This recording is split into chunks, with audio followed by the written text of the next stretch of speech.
আমার হাজবেন্ডের কাছ থেকে আমি এমন একটা সারপ্রাইজ পাবো কখনোই ভাবতে পারিনি। আসসালামু আলাইকুম everyone, this is Liza from my page lifestyle of Liza. আশা করি সবাই ভালো আছেন। আলহামদুলিল্লাহ আমরা অনেক ভালো আছি।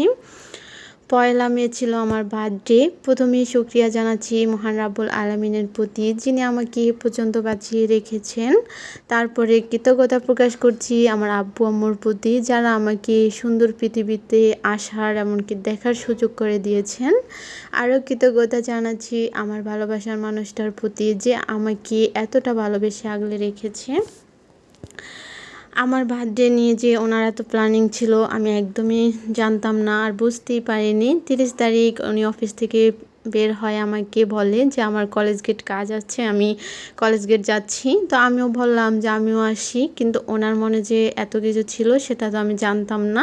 উনি আমাকে ডিরেক্টলি না করে দেয় যে আজকে বের হতে হবে না, তোমাকে আসা লাগবে না।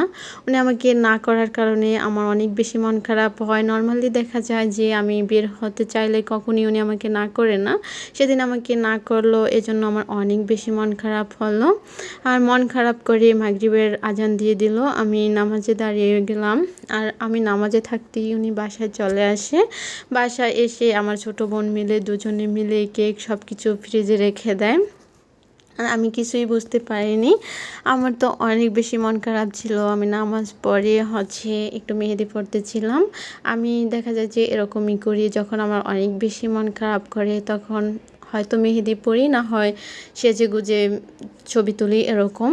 তো আমার আমি মেহেদি পড়ছিলাম। তো খাওয়া দাওয়া করে অনেক রাত হয়ে গেল। উনি তো অফিসের কাজ করতেছিল। তো হঠাৎ আমাকে 11:30টার দিকে বলে যে রেডি হও, কিছু পিকচার তুলবো। তো আমি বলি কেন, কিসের পিকচার তুলবো? পরে তো আমি আসলেই বুঝতে পারিনি। তারপরে তো ভাবিকেও বললাম যে বাবুদেরকে দেওয়ার জন্য আমাদের রুমে। তো বাবুরাও চলে আসলো। আর এই তো উনি এখানে সব কিছু সাজাচ্ছিল। সত্যি আমার এই আনরোমান্টিক হাজবেন্ডের কাছ থেকে আমি এত সুন্দর একটা সারপ্রাইজ পাবো আমি ভাবতেই পারিনি। আর এই তো এটা ছিল বার্থডে কেক। উনি এখানে সুন্দর করে happy birthday my beloved wife Liza লিখে দিয়েছে। হ্যাপি বার্থডে টু মি, সবাই আমাকে উইশ করে দিবেন। আর এই তো সুন্দর করে কেক সব কিছু সাজিয়ে নিয়েছে।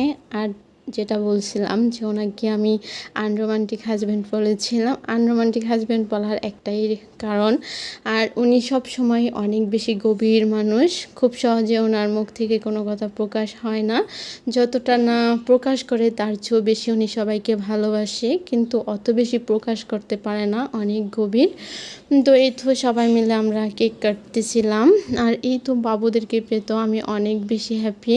আর বাবু আমাকে বারবার উইশ করতেছিল, কি সুন্দর করে উইশ করতেছিল আমাকে। আর এই তো সবাই মিলে আমরা কেক কাটলাম। তারপরে এখানে বাবুকে একটু বসিয়ে তারপরে কিছু পিকচার তুললাম। আর দেখুন কি সুন্দর করে আমাকে উইশ করতেছে, বারবার শুধু আমাকে হ্যাপি বার্থডে তো বলতে পারে না, জাস্ট শুধু হাততালি দিয়ে আমাকে উইশ করতেছে। এর চেয়ে বড় পাওয়ার কি হতে পারে বলুন? আমার তো অনেক বেশি ভালো লেগেছে। জানি না আগামী বার্থডে পর্যন্ত আমি কোথায় থাকব, কিন্তু সত্যি তোমাদের প্রতি ভালোবাসা আমার সারা জীবন থেকে যাবে। অনেক বেশি ভালোবাসি আমি দুইটা বাবুকে। শুধু বাবুদেরকে না, ভাবি আঙ্কেল সবাইকে এত বেশি আপন মনে হয়েছে যে সত্যি অনেক বেশি কাছের মনে হচ্ছে। অনেক অনেক বেশি মিস করব। দূরে কোথাও যদি চলে যাই তোমাদেরকে অনেক বেশি মিস করব। আর এই তো এখানে বাবুকে একটু খাইয়ে দিতে যাচ্ছিল, বাবু খাচ্ছে না। আর এই তো আজকে আমার সত্যি অনেক সুন্দর একটা সময় কেটেছে, অনেক সুন্দর। যদিও আমি অত বেশি ভিডিও করিনি, ওনার একটাই কথা ছিল যে সবাই মিলে একটা সুন্দর সময় কাটাবো, অত ভিডিও করার প্রয়োজন নেই। আর ভিডিওটা ছিল এ পর্যন্তই। কেমন হয়েছে অবশ্যই সবাই কমেন্ট করে জানাবেন। আল্লাহ হাফিজ।